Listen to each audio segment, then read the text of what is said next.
Hola, buenos días. Muchas gracias por su puntualidad. Vamos a dar 2 minutitos más para que terminen de conectarse las personas y iniciamos. Ay, no, eso se te no dije a nada.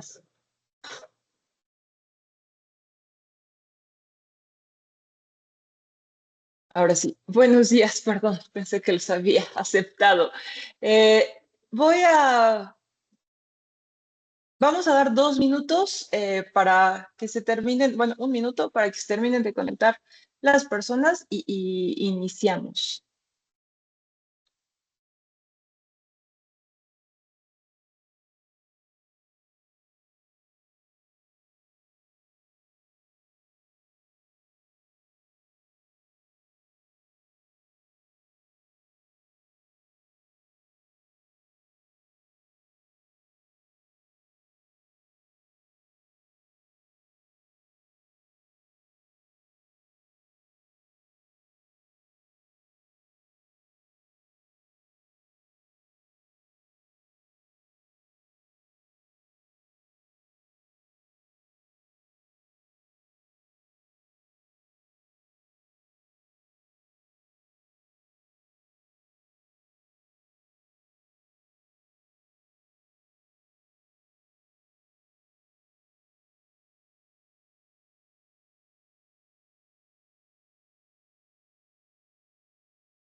Pues vamos iniciando. Muchísimas gracias a todos por su puntualidad.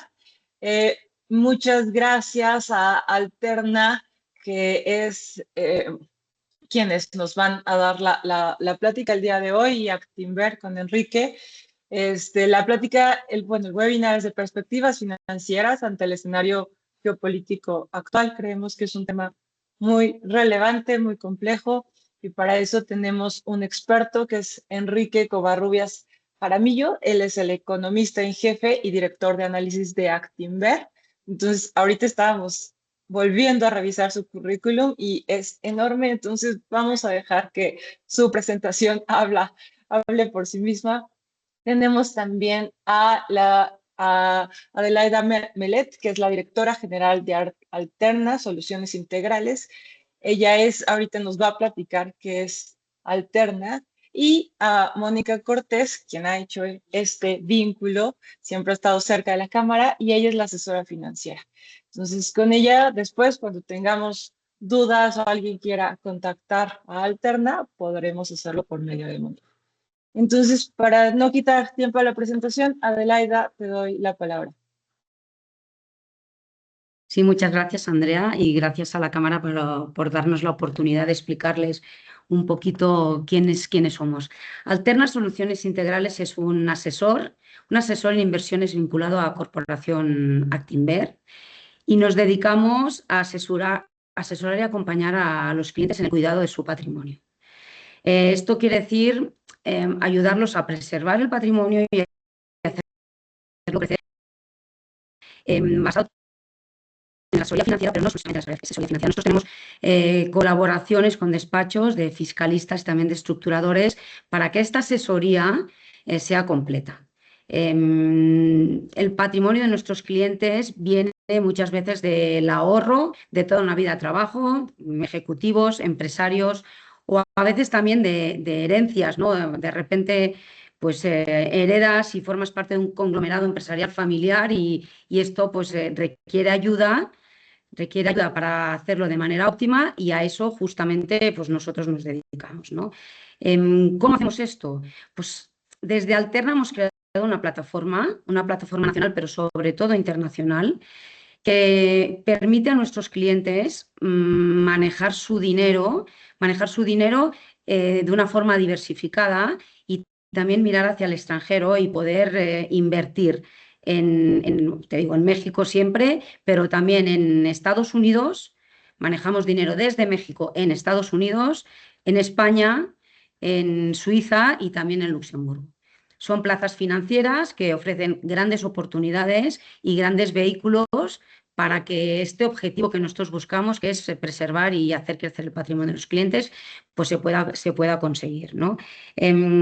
Todo esto nos da una base para que nosotros podamos construir unos portafolios basados en arquitectura abierta. Arquitectura abierta lo que quiere decir es que elegimos los instrumentos que mejor le conviene al cliente dentro de todo un universo de inversión que es internacional. Claro, esto nos da la oportunidad de mirar más allá y de tener opciones que cuando nos quedamos solo en México, pues no tenemos, ¿no? Y estos portafolios siempre se arman en base a las perspectivas económicas y todas las previsiones que tenemos, que pues bueno, justamente por eso nos acompaña hoy. Tenemos la suerte de que Enrique nos acompañe y que luego, nada, en unos minutos nos explica la visión, que es en la que nos basamos a la hora de los portafolios. Sobra decir que nos ha ido muy bien, sobra decir esto, adelante les podremos enseñar rendimientos, pero bueno, estamos muy seguros de lo que estamos haciendo porque pues, el resultado nos acompaña. Todo esto que les cuento tiene mucho sentido porque es totalmente personalizado. O sea, les explico en general lo que hacemos, pero básicamente nosotros lo primero que hacemos es sentarnos con el cliente y es: dime qué necesitas, qué te preocupa, qué no te deja dormir. Esta personalización que hacemos, justamente como indicaba Andrea hace un momentito, nosotros aquí con ustedes la vamos a hacer, la vamos a aterrizar. Mónica va a ser la persona que nos va a ayudar a hacer todo esto. ¿De acuerdo? Le voy a pasar la palabra a ella para que dé un poquito de continuidad de cómo haríamos esto. Y por favor, cualquier duda, pregunta o inquietud, pues estamos justamente para acompañarlos.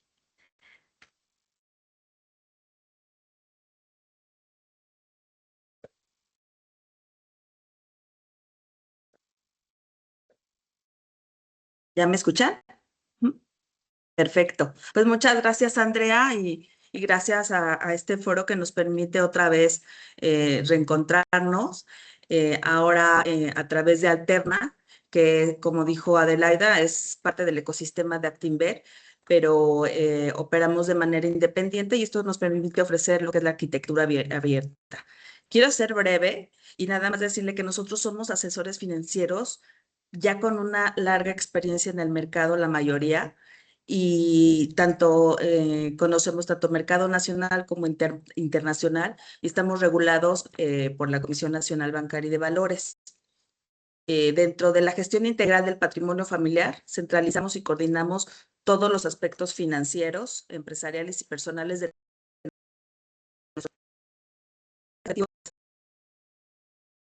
patrimonio a lo largo de las generaciones. Entonces, yo voy a mencionar 4 puntos que nos distinguimos con la banca, es de que damos soluciones integrales y personalizadas con asesoría fiscal, estructuras financieras, planificación patrimonial. 2, tenemos acceso a portafolios internacionales en México, Estados Unidos, España, Luxemburgo y Suiza. Tenemos una tecnología avanzada, que esto te permite consolidar dentro de todos tus activos que tienes en todas las instituciones, poderlos ver en un sistema. Y los servicios adicionales, ¿no? Que son como tipo de filantropía, arte, programas para las nuevas generaciones, seguros, etcétera. Entonces, les agradezco y dejo ahora sí que escuchen a Enrique, que es nuestro Chief Economist y que la verdad tiene una excelente trayectoria y algo importante en el 2024 recibió el primer lugar como analista del mercado en México. Entonces, tiene todo el conocimiento nacional e internacional y bueno, orgullosas de que pueda estar con nosotros. Muchas gracias, Enrique.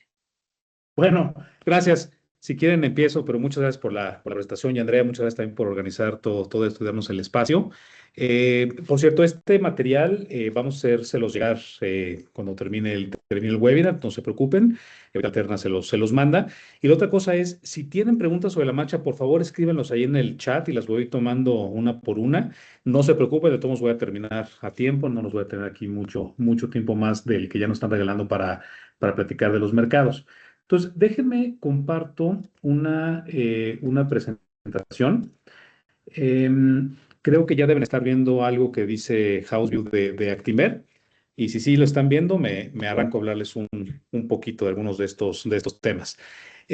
A ver, creo que un buen lugar para comenzar esta discusión es hay una percepción que tenemos casi todos en casi todo el mundo de que este mundo está particularmente loco.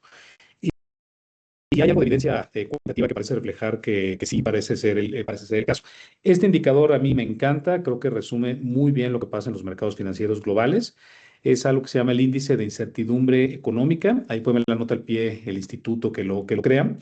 Y es un índice que quiero ser bien claro en lo que significa. El mundo tiene incertidumbre no cuando todo el mundo piensa que las cosas están mal. Las cosas están mal, pero es bastante cierto. Hay poca incertidumbre, las cosas están mal cuando hay una recesión. Hoy estamos en una situación en la cual la mitad piensa que todo está bien y la mitad piensa que todo está mal. ¿Quiénes son estos que digo, que piensan? Son dos fuentes de información principales. Uno de ellos son los pronósticos económicos de los principales grupos financieros del mundo. Lo mismo, la mayor incertidumbre es cuando la mitad piensa que todo va a estar muy bien y la mitad piensa que todo va a estar muy mal. Y la otra es una fuente de incertidumbre que según este instituto sale de darle una calificación a las opiniones de los principales diarios internacionales. No es redes sociales, me refiero aquí al Financial Times, al Wall Street Journal, Washington Post, este tipo de medios son muy estructurados. Y como ven ahí, en realidad la pandemia fue un momento muy complejo. Hasta hace 5 años era el momento de mayor incertidumbre. No sé si se acuerdan, pero no teníamos idea en general en ese momento si esto iba a ser de corto plazo, de largo plazo, si iba a ser inflacionario, iba a ser deflacionario. Pasó la pandemia, fue el 2020 el momento más complicado, pero desde el año pasado otra vez estamos en una situación muy parecida con la llegada de Trump 2.0. ¿Qué está pasando? Que el año pasado llega el presidente Trump, en realidad llegó con una estrategia muy diversificada del rol que quería que Estados Unidos tuviera a nivel internacional. Comenzó a hablar, ¿se acuerdan en ese momento de Panamá, de Groenlandia, ¿no? Que es ad hoc a este foro, ¿no? Vamos a hablar de incertidumbre política muy compleja, pero no solamente era eso, ¿no? Competitivo en muchos sentidos, el económico, el político, el demográfico, el militar, incluso contra China. Y alrededor de eso, pues llevamos ya año y medio con mucha incertidumbre. Otra vez el conflicto de Irán es uno de esos momentos que han acentuado este nivel de incertidumbre y por eso es que hemos estado viendo estos momentos tan complejos en los mercados financieros internacionales. El caso de Irán, ahí está el mapita de Irán, pues es un tema muy complejo. Irán, en muchos sentidos, está en el centro de la incertidumbre geopolítica del Medio Oriente.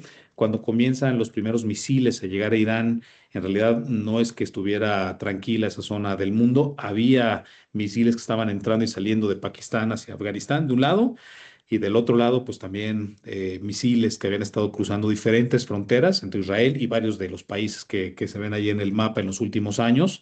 Problemas militares fuertes con Siria, en Líbano, en Irak, en fin, ¿no? Pero el caso de Irán no solamente es un tema de seguridad nacional muy complejo, sino que también Irán es uno de los países productores de petróleo más importantes del mundo y ubicado junto a este famoso estrecho de Hormuz, que ahorita pues ya todo el mundo ve de manera diaria, ¿no? Que es el estrecho de Hormuz. Pero además, cruzando el agua, pues están algunos países que son estratégicos para el mundo occidental: Kuwait, Bahrein, Qatar, los Emiratos Árabes Unidos. Pudiera ser que el cálculo de atacar a Irán no haya salido del todo como esperaba el gobierno de Estados Unidos. Yo creo que le dio mucha fortaleza el ataque que hicieron a Venezuela, que fue muy rápido, muy sencillo para los estándares militares en la actualidad. Creo que pensaron que podía ser algo relativamente rápido, pero también cuando uno ve lo que pasa por el estrecho de Hormuz, petróleo no solamente de Irán, sino de muchos de los países que producen en esa región, si ustedes ven la gráfica del lado derecho, estos barriles de petróleo en realidad muy pocos van al mundo occidental. Los datos más recientes que publica la energía, que son mediados del año pasado, creo que son muy representativos todavía, cruzan por el estrecho de Hormuz casi 15 millones de barriles de petróleo crudo. Esto obviamente no incluye pues ya refinados, combustibles, kerosene, diésel, solamente es el petróleo crudo, pero de estos casi 15 millones de barriles, como ven ahí en la barrita del lado derecho, la tercera parte va a China. ya si sumas lo de China y con India, 50% de lo que pasa por el estrecho de Hormuz, pero los siguientes países en orden destinatarios de este petróleo son Corea, Japón, otros países de Asia, y en realidad tanto Europa como Estados Unidos son la minoría de lo que sucede a través de este estrecho. Me parece que parte del cálculo que se hizo en ese momento era que América, no América, Estados Unidos, sino me refiero al continente americano, se ha vuelto una región que es autosuficiente en energía, entre lo que produce en Estados Unidos, obviamente, pero Canadá, México, Sudamérica en el agregado es suficiente para las demandas energéticas de América del Norte, y me parece que hubo un cálculo pensando pues que iba a ser algo rápido y que no iba a tener tantos impactos en Estados Unidos, sino más impactos sobre todo en China. ¿Cómo salió la jugada? Pues no ha salido prácticamente nada bien. No ha sido un conflicto de un par de semanas, es un conflicto que ha sido muy complejo, ha ocasionado cambios estructurales muy importantes a los precios del petróleo. De por sí el petróleo, pues es un petróleo que es bastante volátil dentro de los activos financieros, pero vean esa primera gráfica del precio del petróleo. Arrancó el conflicto armado con el petróleo que iba muy rápidamente hacia los $50 por barril. El que está ahí graficado es el WTI, pero si uno ve el Brent o algún otro índice petrolero, es una historia muy parecida. Y de los casi 50 llegó cómodamente arriba de los 110, se duplicó el precio del petróleo en unas cuantas semanas. Y además la volatilidad del precio del petróleo, pues es bastante común ver días de incrementos y al día siguiente decrementos de cerca de un 8%. Ahora, ustedes también ven ahí de color dorado la expectativa que hay en el mercado de futuros para el precio del petróleo. Son los datos al cierre de abril, pero al día de hoy no han cambiado mucho esta expectativa. Se espera que durante el resto del 2026, en promedio, esté el de entre 80 y $90 por barril. Y además se espera que hasta el cierre del 2027 siga el petróleo arriba de los $70 por barril. Es decir, en el mejor de los casos, vamos a estar viendo el petróleo durante el siguiente año y medio, 50% arriba donde agarró el conflicto armado a esta materia prima. Claramente esto está generando presiones inflacionarias a nivel global. México no es la excepción, y eso que México es un país, ahorita voy a hablar con un poquito más de detalle, pero México es un país que el precio del combustible está relativamente controlado, pero en gran parte del mundo ya está ocasionando problemas serios en inflacionarios este momento. Y en la gráfica del medio ustedes pueden ver cómo se ve el número de buques que están pasando por el estrecho de Hormuz. Una cosa es lo que dice el gobierno de Estados Unidos en sus comunicados, pero en realidad no es lo que está pasando en la realidad. Desde que comenzó el conflicto armado vimos que el estrecho de Hormuz pues estaba en un momento particularmente bueno. Estaban cruzando cerca de que son como 110 barriles, perdón, 110 buques de manera diaria.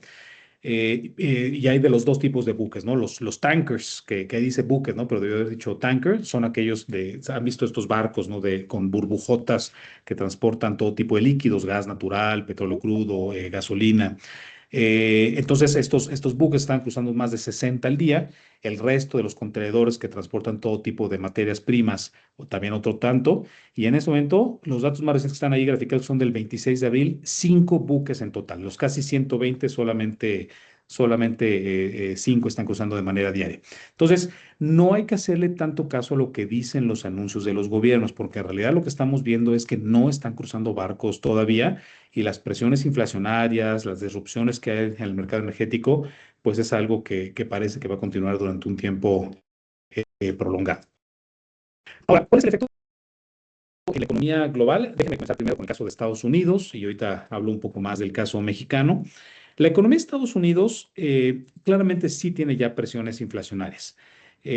No conocemos todavía el dato final de abril, pero el pronóstico en tiempo real que publica la propia Reserva Federal habla que para el mes de abril esta inflación ya está en 3.6. Les recuerdo que el objetivo de inflación es de 2% en Estados Unidos, y aunque no está aquí en la gráfica, ya se conoce el primer pronóstico del mes de mayo de la propia Reserva Federal, y es un pronóstico que apunta al 4%.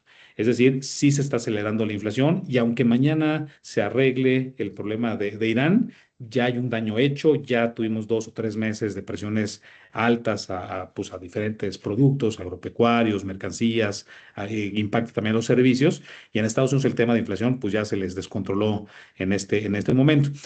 Ahora, afortunadamente, el crecimiento de Estados Unidos está bastante bien.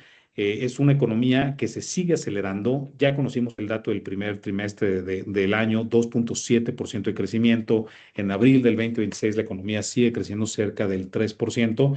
Todo este conflicto armado pues está siendo compensado internamente en Estados Unidos pues por el mercado laboral, por la innovación de inteligencia artificial. Entonces está bastante bien. Entonces, ahora déjenme les doy como la primera conclusión así directa para sus decisiones de portafolios o de coberturas que tengan que hacer.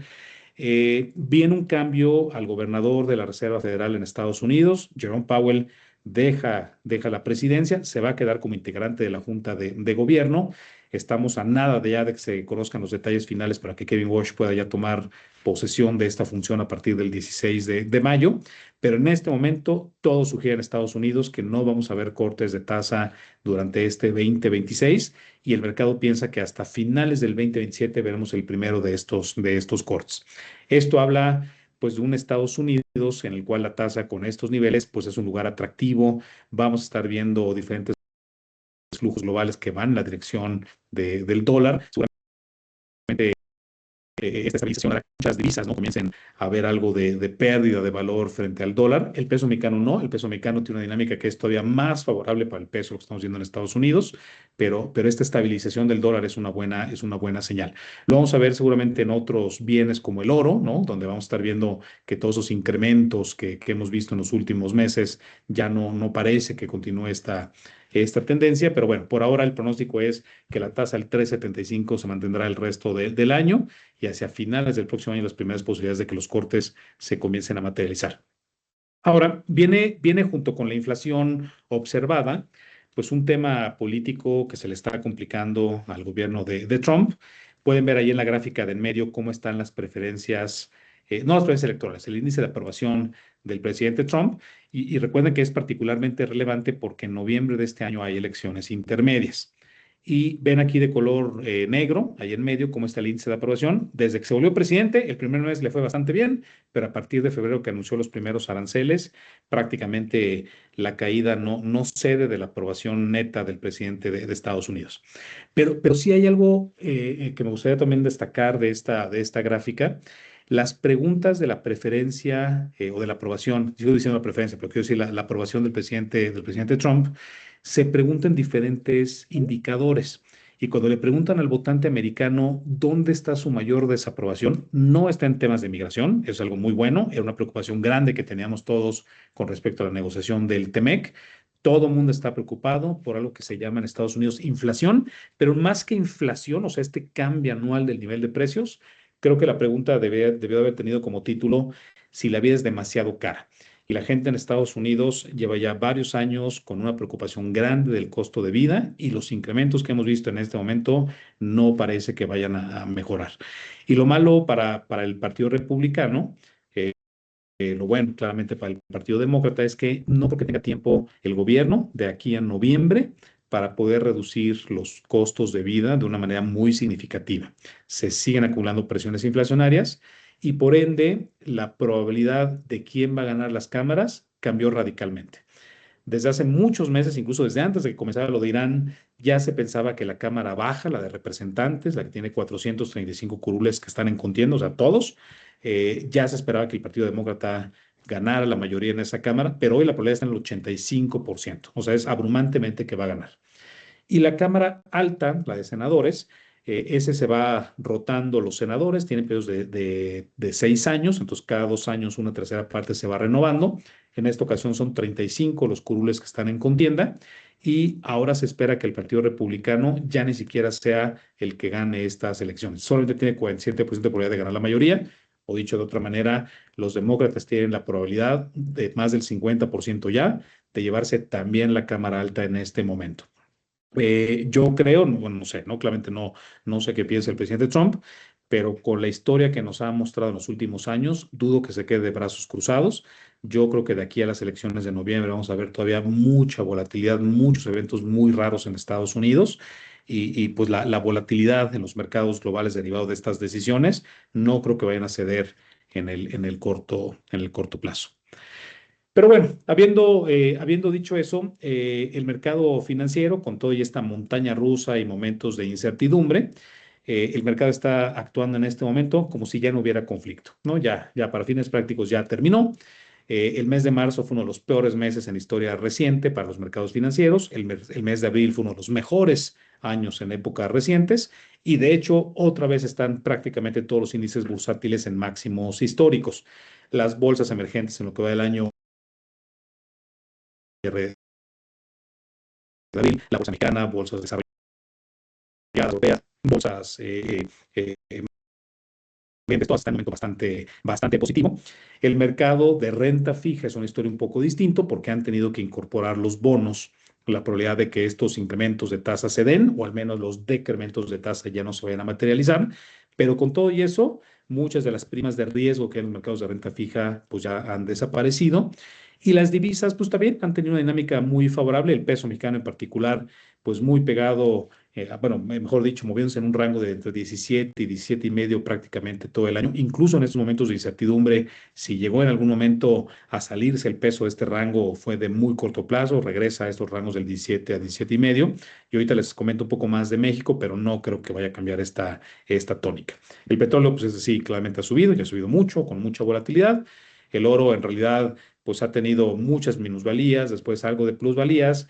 La gente pues le sigue gustando el oro, ¿no? Como un activo refugio seguro. Una buena parte de eso es porque la gente dejó de comprar dólares, pero no creo que esto dure mucho tiempo más. Entonces el oro, me parece que estos niveles, una estabilidad es algo esperado por los mercados. Déjenme salto algunos temas como inteligencia artificial y eso, pero si al final alguien tiene algo de preguntas, podemos regresar a estos temas con mucho gusto. Pero déjenme, me salto a la parte mexicana. México va a tener un verano, mejor dicho, muy movido entre lo que está pasando en Estados Unidos, que siempre es directamente relacionado con la economía mexicana. Claramente los temas domésticos pues no ceden. La relación bilateral pues ha sido el principal determinante de decisiones en nuestro país. Pero además de eso y de la negociación del Tratado de Libre Comercio, pues México tiene su propia dinámica. Viene un mundial. El mundial típicamente no es tan, digamos, tienden a ser momentos de mucho optimismo por parte de los consumidores del país sede. Y a pesar de que México no tiene tantos partidos ni en tantas ciudades, ha sido suficientemente bueno esta señal como para que el Producto Interno Bruto tenga algo de inyección, sobre todo inyección en temas de infraestructura en este momento. Pues están renovando aeropuertos, están construyendo un tren por ahí, están renovando las carreteras, ¿no? Cercanas a los aeropuertos, las ciudades. O sea, sí ha habido algo de gasto. Nosotros estimamos que eso ha sido más o menos de 0.2% del PIB. Viene durante el Mundial un gasto fuerte en consumo, ¿no? La gente va a estar comprando, pues lo normal, ¿no? Alimentos y bebidas principalmente, pero yo no descartaría una sorpresa positiva de la confianza del consumidor. Hay unos estudios muy interesantes recientes de mundiales, donde, sobre todo en economías emergentes, cada que tu equipo avanza una ronda más en el mundial, por cada partido extra, tu economía puede llegar a crecer hasta 0.1% más por cada partido. O sea, si tú pensabas que tu economía iba a crecer 2%, por un partido más, por llegar a cuartos de final, creces 2.1. A semifinales, 2.2. A la final, 2.3. Y si ganas, 2.4. Y eso lo hemos visto en Argentina, en Brasil, en Turquía, en muchos lugares. Y la razón es que la gente no solamente compra, digamos, alimentos y bebidas, ¿no? Sino que conforme la confianza del consumidor mejora por el mundial, la gente comienza a comprar bienes duraderos. Entonces comienza a comprar pues la pantalla, el refri, una lavadora, o sea, comienza a comprar sobre todo electrodomésticos que ayudan mucho al crecimiento. Me imagino que muchos que están aquí son mexicanos, entonces ya saben que no nos va a ayudar mucho al PIB en esta ocasión nuestra selección, pero a pesar de que no sea porque la selección esté avanzando en el Mundial, solamente por ser un país sede, sí creo que puede dar un poquito una sorpresa positiva para el consumo. Pero bueno, ojalá que la selección llegue al menos un partido más. Ahora sí. Ahora, ese es el primer tema, ¿no? El del consumo que es favorable. Segundo tema es la negociación del TEMEC. Es una negociación que va mucho más allá de temas comerciales, es un tema de seguridad nacional para Estados Unidos, tiene que ver con lavado de dinero, con narcotráfico, con migración, con el cruce de armas. O sea, es un tema que es muy grande, muy complejo. El gobierno mexicano sí tiene claramente una estrategia para esta negociación, aunque la estrategia sea lo que diga Estados Unidos, decir que sí, ¿no? Pero está bien, o sea, lo están negociando a través de buscar decir que sí, pero hacerlo a través de proyectos compartidos. Si Estados Unidos necesita, por ejemplo, ayuda para controlar la migración ilegal a través de México a Estados Unidos, claramente México está diciendo que sí, pero la negociación real se va a concentrar en, bueno, y podemos entre todos, ¿no? Invertir para este tema de seguridad fronteriza en el sur de México, ¿no? Y por ahí va a ir la negociación en este momento. Lo que están viendo aquí en esta lámina no es el cálculo de Actinver ni de Alterna, es el cálculo de Eurasia, que es, en mi opinión, la mejor empresa de consultoría política internacional. Y ellos piensan, después de un cálculo muy bueno, muy profundo, que el escenario central y con mucha probabilidad, dos terceras partes de probabilidad, es que veamos un TEMEC que ellos le llaman zombie. ¿Qué quiere decir eso? Que no se va a negociar un acuerdo este año, tampoco se va a cancelar este año, simplemente todo el mundo va a decir que se está negociando, pero la conclusión de esta negociación va a pasar tiempo, posiblemente el próximo año, en particular hasta que después de que acaben las elecciones intermedias en Estados Unidos. A lo mejor se pudo haber llamado esto algo así como status quo, ¿no? Como estamos, que ahí se mantenga durante varios meses. No es tan malo, tampoco es tan bueno, ¿no? Pero mejor un status quo que lo que vimos en el 2016 a 2018, en esos momentos de incertidumbre para México. Pero creo que es tan importante eso como lo que está de color gris. En caso de que ese escenario no se materialice, por mucho, el más probable es que sí veamos un TEMEC que ellos le llaman light. Es decir, posiblemente es un TEMEC donde algunas cosas que ya están en vigor ahorita sigan manteniéndose. Por ejemplo, que México tenga que poner aranceles, perdón, que México tenga que pagar aranceles a los productos cuando llegan a Estados Unidos. También puede ser que como parte de eso México esté obligado a detener cierta inversión y ciertos productos chinos de importación que llegan a México por estrategia de Estados Unidos, obviamente no nuestra, pero incluso en ese escenario de un TEMEC light, es bastante mejor y con mucha probabilidad que el escenario negativo que es que no haya TEMEC. Con lo que está pasando en Estados Unidos, en las preferencias, en las encuestas de aprobación, pues todo sugiere que en realidad Trump va a tener mucho sobre la mesa en los siguientes meses. Creo que es más probable que se apresure el gobierno de Estados Unidos a firmar un acuerdo con México para concentrarse en otras cosas. Pero bueno, o sea, la posibilidad de que se termine el TEMEC se ve bajo en este momento. Entonces, déjenme salto varias láminas. Yo creo que vamos a saltar hasta. Espérame. Aquí tenía una que les quería mostrar. Creo que no la traigo. Qué menso. Bueno, no importa. Pero déjenme les cuento en este momento cómo están los aranceles de los productos que llegan a Estados Unidos. El arancel mexicano que nosotros calculamos, el más reciente que tenemos con datos a noviembre, yo sé que son datos muy viejos, pero cuando fue el cierre de gobierno de Estados Unidos dejaron de publicar muchos datos, entonces están haciendo un catch-up, pero llevan muchos meses de rezago, como ven en esa gráfica. El producto mexicano cuando llega a Estados Unidos está pagando un arancel del 4.2%.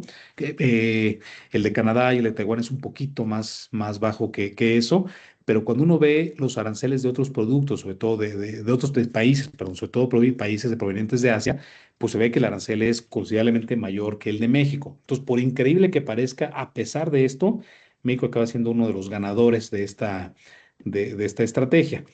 Pueden ver aquí también en medio, dato es nuestro estimado, no son los datos oficiales, pero nosotros vemos aquí en la gráfica de en medio cómo se ve la evolución de estos aranceles con los datos más recientes que nosotros estimamos al mes de febrero.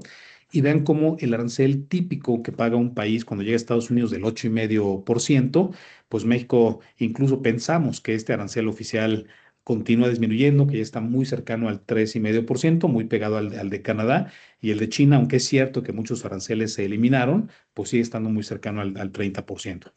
Y la gráfica aquí del lado derecho, creo que es un tema que vale la pena destacar de lo que está pasando en la economía mexicana, porque con o sin arancel, hay un cambio estructural muy grande en la economía de Estados Unidos. Los automóviles que hace América del Norte no son tan competitivos en este momento, no son tan atractivos tampoco para el consumidor global. La gente ha estado prefiriendo otros vehículos de otras regiones del mundo. Los vehículos chinos en especial han ganado mucho terreno en las compras internacionales. Y eso se ha visto reflejado en que las exportaciones manufactureras automotrices mexicanas, que eran lo que siempre nos habían salvado y que era la principal fuente tanto de exportación como de inversión extranjera en nuestro país, pues se ha estancado de una manera muy fuerte. Pero las exportaciones no automotrices, esas están creciendo de una manera impresionante. Es un fenómeno que hay que destacar mucho lo que sucede en México. Estamos viendo que muchas empresas mexicanas han logrado transformarse de automóviles a otros sectores, sectores desde computadoras, televisiones, servidores, muchos procesos. Y México, pues de la nada, es una potencia de manufacturas no automotrices. Ahí está incluido, por cierto, también el sector agroindustrial, ¿no? Que es muy importante para nuestro país, para nuestro país. Entonces, manufacturas no automotriz. Entonces, ahí va la negociación, la economía mexicana va avanzando bastante bien. Déjenme, ya para comenzar a cerrar la presentación, les comento nada más un par de temas importantes. Aquí está la foto de cómo está la economía mexicana en este momento de incertidumbre, ¿no? De los cambios que les estoy comentando y del mundial también. La primera de estas gráficas, que es el sector agropecuario, es muy volátil y es bastante pequeño para la economía mexicana, entonces creo que no vale la pena dedicarle mucho tiempo. Mejor me concentro en la del medio y la del lado derecho. El consumo, que es la del hasta el lado derecho, aunque sí tuvo un cambio estructural a partir de octubre del 2023, ya no crece tan rápido, pero sigue creciendo muy bien. Es el principal motor de crecimiento de nuestra economía, 60% de crecimiento. Pero cuando ven en medio el sector industrial, principalmente por lo que les comentaba, el sector automotriz, pero también por la construcción, y por general por las obras de infraestructura del gobierno federal, la actividad industrial se ha caído de una manera fuerte. Todo pinta en nuestros cálculos que el peor momento de actividad industrial ya está muy cerca, que vamos a comenzar a ver un punto de inflexión. No lo estoy diciendo en el tono positivo, ¿no? O sea, en el sentido negativo de parece que estamos tocando fondo, ¿no? O sea, es un mal momento para el sector industrial, claramente, pero que hay varias ideas sobre la mesa de cosas que pueden salir mejor, desde el TEMEC hasta los diferentes anuncios de plan de infraestructura del gobierno federal, que pueden hacer que al menos se estabilice este sector. Y del lado de comercio y servicios, ese está razonablemente bien y muchos de los factores de remesas, de crédito bancario, de salarios, tanto el salario de mercado como el salario mínimo, en fin, o sea, varios aspectos que determinan el consumo siguen estando razonablemente bien y ayudan a que este sector siga creciendo. Hay que poner atención a la inflación, sobre todo inflación de agropecuarios que se está complicando en México, pero quitando esa preocupación, en realidad es un sector bastante favorable. Y bueno, ya con eso, déjenme comentarles de dos temas que son importantes para ustedes pues como tesoreros, como inversionistas. Primero, la inflación de México. Es una inflación mexicana que no está del todo bien. Hoy salieron los datos ya de la segunda quincena del mes de abril. Esta inflación está en 4,5%. Está relativamente estable la inflación de servicios, la inflación de mercancías, pero hemos visto incrementos muy fuertes en energía, no tanto como en otros países, pero la gasolina claramente está cara en nuestro país, pero los agropecuarios se están saliendo de control. Muchos productos agropecuarios tienen inflaciones arriba del 20% y no parece que vaya a ceder.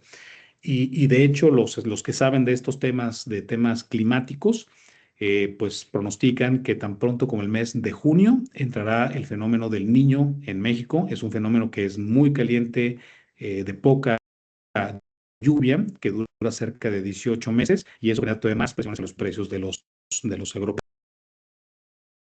De hecho, ahora vamos a mandar nuestro nuevo pronóstico de inflación. Lo vamos a cambiar a 4,9%, casi 5%, del 4% con el que comenzamos el año hasta el 5%.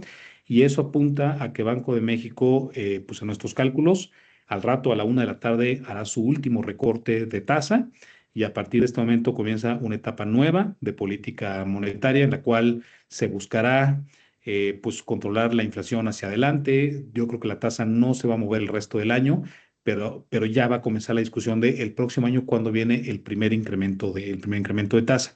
Yo creo que para los tesoreros que estén aquí conectados, Creo que va a haber oportunidades ahorita en el verano de buscar coberturas de tasas. El mercado no trae todavía muchos incrementos y creo que la Secretaría de Hacienda tampoco ayuda en ese contexto porque en el paquete económico, en el documento de criterios que publicaron el 1 de abril, piensa Hacienda que la tasa este año llega al 6,25 y el próximo al 5,5%. Se ve poco probable que eso se vaya a materializar, entonces parece un buen momento de ir a cubrir tasas con esta incertidumbre. Pero sí, vienen incrementos de tasa, posiblemente en marzo, abril del próximo año, abril, mayo, no sé, en algún momento por ahí, veremos el comienzo de este nuevo ciclo de política monetaria. Y bueno, déjenme cerrar con eso mi presentación para que tengamos tiempo de preguntas y respuestas hasta donde ustedes quieran. Esta es la tabla resumen de los pronósticos que estamos viendo. Primero, si se concentran en medio, en la parte de la economía de Estados Unidos, muy bien Estados Unidos, muy bien, estoy muy optimista de la economía de ese país, crece bien, crece arriba del 2%, claramente tiene un problema inflacionario por razones que comenté, entonces seguramente eso cambiará, que no pueden recortar mucho la tasa en Estados Unidos, pero de todos los males, qué bueno que es lo único que estamos viendo en Estados Unidos como preocupante, ¿no? Que la inflación esté cerca del 3% y la tasa cerca del 3,5%. En México, la historia es como divergente, en el sentido de el entorno macroeconómico, sobre todo macrofinanciero, está muy estable, inflación alta pero estable, tasas altas pero estables, tipo de cambio muy estable. Es más, yo veo más probable en este momento que veamos el peso llegando a 17.90, se nos va el 17.90, que el 16.90, disculpen, lo dije mal, 16.90, aclaro mucho, 16.90 veo más probable eso, que vaya a superar los 18 en el corto plazo. Entonces, favorable todavía la dinámica para el peso mexicano. El problema de México es que el sector industrial está muy colapsado, está en un momento muy, muy complejo de falta de inversión extranjera directa, pero entre lo que está pasando de la negociación del TEMEC y todo lo que está pasando alrededor de temas de relación bilateral, que creo yo que en el corto plazo va a ser muy volátil, ¿no? Ya han visto políticos que están pues aprendidos, que van a querer ser extraditados a Estados Unidos. Ese tipo de cosas de corto plazo son negativas, generan incertidumbre, pero a largo plazo es una noticia muy buena para el Estado de Derecho en general de un país. Entonces, déjenme, con esto termino mi presentación, pero si todavía tienen ganas de alguna pregunta o de hablar de otro tema que tal vez no haya tocado más que de manera muy superficial, encantado de platicar un ratito más con ustedes. Pero bueno, por lo pronto, gracias por su atención. Ok, muchísimas gracias, Enrique, por esta presentación. Y sí, claro, el chat está súper abierto a preguntas, entonces no duden en hacerle llegar sus preguntas a Enrique por medio de chat. Entonces, ahí estamos.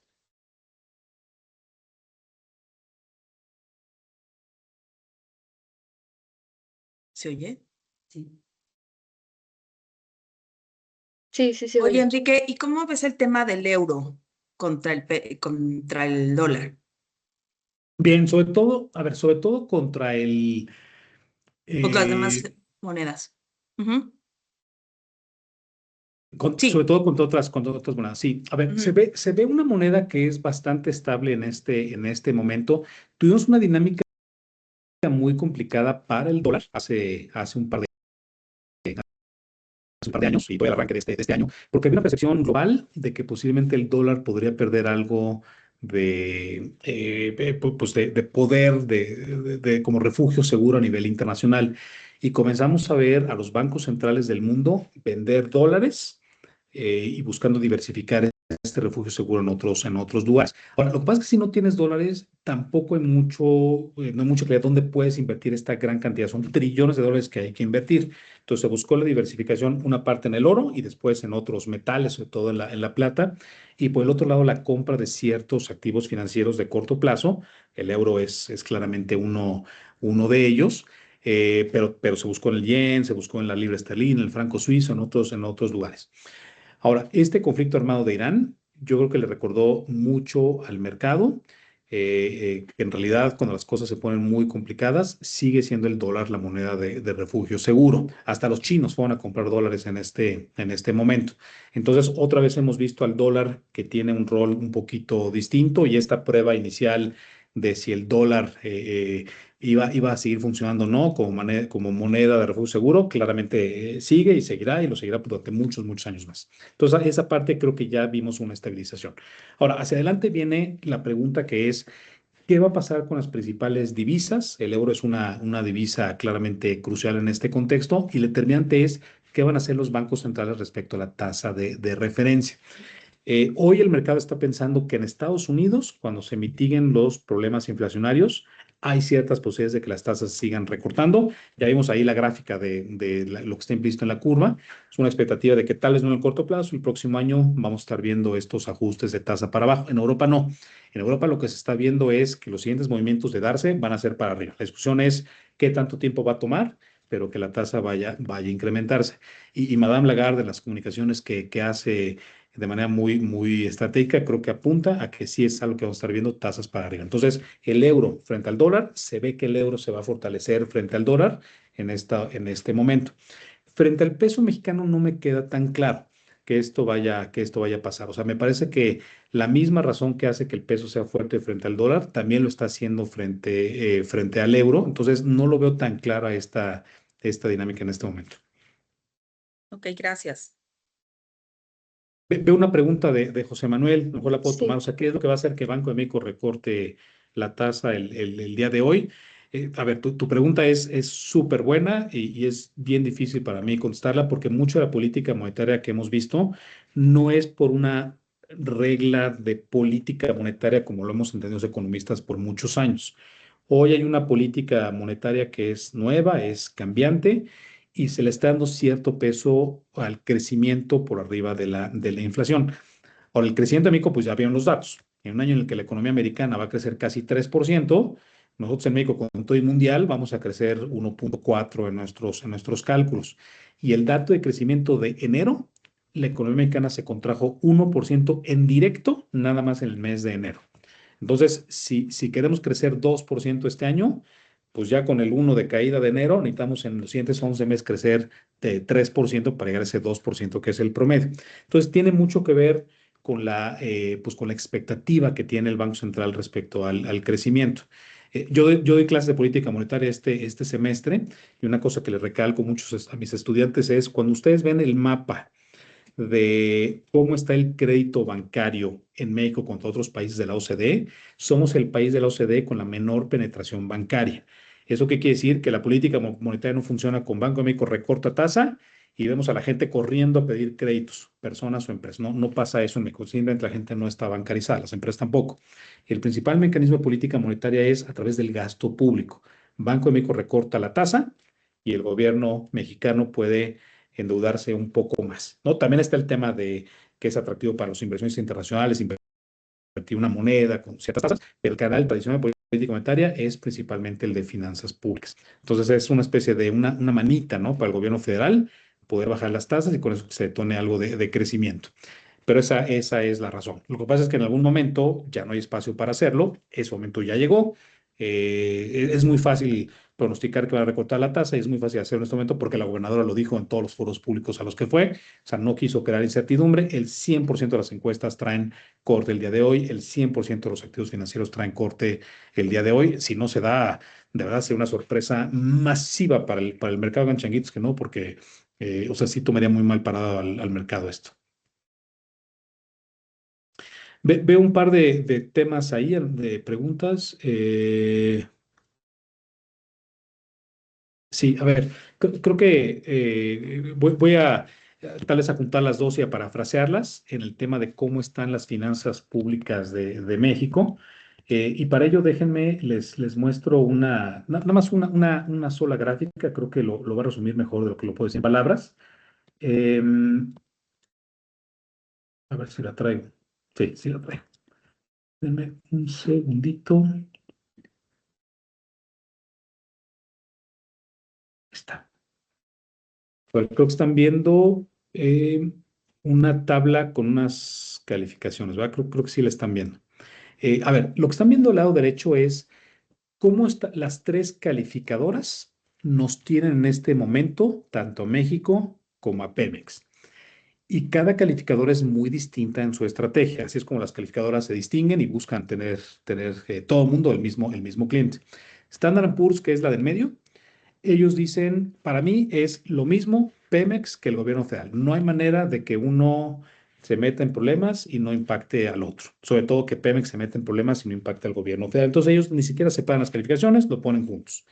Moody's está en el otro extremo que dice, voy a hacer todo lo posible para calificarlos como dos entidades completamente separadas y ver en esta separación a cada uno por separado. Y ahí pueden ver este como diccionario de calificaciones y pueden ver la última revisión que se hizo a la fecha y la perspectiva que tiene la calificación. Entonces, Pemex, o sea, no lo quiero suavizar, Pemex es un problemón en este momento. Es un problemón en el sentido de que es la empresa del mundo más endeudada. Tiene además deuda que prácticamente todo está en dólares, pero en el contexto de lo que Pemex es para el gobierno federal en el agregado, es un contexto que no es tan preocupante como si uno solamente ve a Pemex en el aislado. Entonces, o sea, lo que quiero decir con eso es, hoy la expectativa es que los anuncios que se están haciendo para Pemex, lo que van a hacer es que mejora la calificación de Pemex en el corto plazo y el costo de esos anuncios que es para el gobierno federal es bastante menos ese costo que los beneficios que tiene para Pemex. Pero sí es un tema que es crucial en este momento. Ahora, del lado derecho está lo que yo creo es el mejor indicador de la situación de finanzas públicas de un país. Si solamente me obligan a dar uno, este es el correcto, que es de los ingresos que genera un gobierno, qué porcentaje de estos ingresos se le destinan al servicio de la deuda, al pago de la deuda. Y lo que ustedes ven ahí graficado es el total. Son todos los pagos de deuda que tiene que hacer el gobierno federal, incluyendo a Pemex, a CFE, o sea, todas las paraestatales, todo el sector público en el agregado, pero también están sumados todos los ingresos, también los ingresos que genera Pemex y CFE y todo el mundo. Este es un indicador que, en mi opinión, no debería superar nunca el 15%. Sobre todo si queremos ser un país de calificación triple B a secas, ¿no? Por aquí, en medio. El año pasado, el 25, cerramos en 16%. Y el cálculo que tiene Hacienda para este año es que este año cerrará en 17,5 y el próximo año en 18,5. ¿Cómo se arregla esta situación? Pues hay dos maneras de hacerlo. Uno es recaudas más, y vaya, no está conmigo, pero vaya que hay un esfuerzo por recaudar más, ¿no? Está tan más agresivones de lo normal, ¿no? Los recaudadores. Pero la otra es gasta menos. Y aunque se puede resolver de una manera relativamente sencilla gastando menos, pues hay un compromiso político bastante grande. Entonces, yo creo, o sea, en mi opinión, el escenario central es que yo creo que sí vamos a estar viendo el próximo año que nos bajen la calificación un nivel de un país triple B. Creo que vamos a acabar en un país de nivel triple B menos, pero no por eso vamos a perder grado de inversión. Estamos muy lejos de perder grado de inversión, solamente un nivel menor. No veo en este momento con los compromisos políticos y con los niveles de recaudación que esto vaya a cambiar, ¿no? Y es tanto para Pemex como para el gobierno federal. Bueno, y vi por ahí de otra pregunta, ¿no? Que decía como los planes de inversión del gobierno federal. Bueno, pues ustedes que están aquí conectados seguramente son mejores para contestar este tipo de preguntas, ¿no? O sea, ¿cómo se ven ustedes como empresas internacionales en la decisión de inversión para los siguientes años? Mi percepción de esta situación es que si bien hay mucho interés por invertir, me parece que hay una sensación de cautela, ¿no? Como que nadie quiere ser el primero en irse desbocado a hacer inversiones masivas en México. Vemos casi cada mes un anuncio, una conferencia de prensa, sale mucha gente diciendo ahora sí vienen inversiones masivas para México, les prometo que ahora sí, les prometo que ahora sí, y no están llegando. Yo creo que necesitamos un inversionista ancla grande, una empresa de energía que traiga un megaproyecto energético y una vez que eso se dé, en energía sobre todo, o sea, ahí es donde está la primera inversión. Una vez que eso se dé, me parece que va a continuar mucha inversión, tanto extranjera como privada nacional, como la propia inversión del gobierno federal. Pero convencer a ese primer gran inversionista, estoy hablando de un gran fondo de private equity, una empresa totototota energética, que llegue a México es el que está costando trabajo en este momento. Las negociaciones entiendo que van bien y las poquitas cosas que no han salido bien, han visto ustedes que ha habido cambios en el gabinete. Tenemos un nuevo secretario de Relaciones Exteriores, tenemos un nuevo embajador de México en Estados Unidos, tenemos un nuevo subsecretario de Economía en México y es gente de perfiles muy técnicos y economistas sobre todo. Entonces, habla mucho de la negociación y qué dirección va, a mi parecer. Ya no es un tema de gobernabilidad o de seguridad de la inversión, es un tema, bueno, sí, de seguridad de la inversión, sí, de seguridad nacional, es más un tema de seguridad de la inversión, es un tema puramente económico el que se está discutiendo y creo yo que vamos a ver, espero, ¿no? Hago también changuitos de que veamos este gran anuncio en el corto plazo, pero sin ese gran anuncio se ve complejo ahorita. Y por ahí hay una pregunta de Asia, ¿no? No es exactamente la pregunta que hacen, pero voy a contestar una pregunta distinta. Puede ser que como parte de la negociación con Estados Unidos nos pidan al gobierno mexicano que se detenga cierta inversión, sobre todo cierta inversión china. Y me parece que eso va a abrir un cambio estructural mexicano fuerte porque algunas cosas las podemos hacer en México.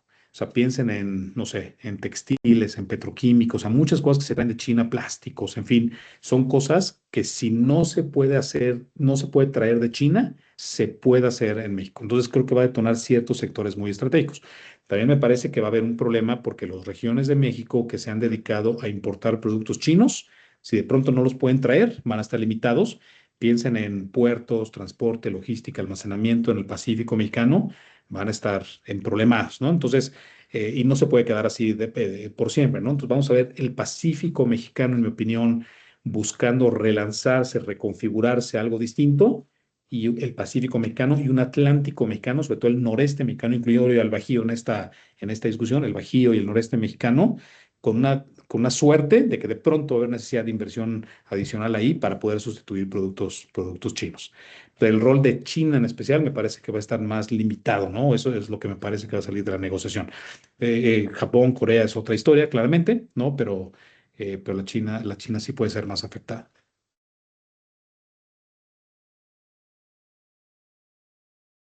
Bueno, oigan, pues ya casi es la hora y no los quiero detener mucho más, pero les quiero nada más decir dos cosas. La primera es agradecerles a todos su atención y la segunda es el equipo de Alterna, ¿no? Que somos socios también de Actinver, pues está a su disposición. Entonces yo me aseguro que que todo el equipo, ¿no? Reciba esta presentación y que se las hagamos llegar a la brevedad y a través de ellas, si necesitan algo del equipo de Actinver, con mucho gusto podemos apoyarlos.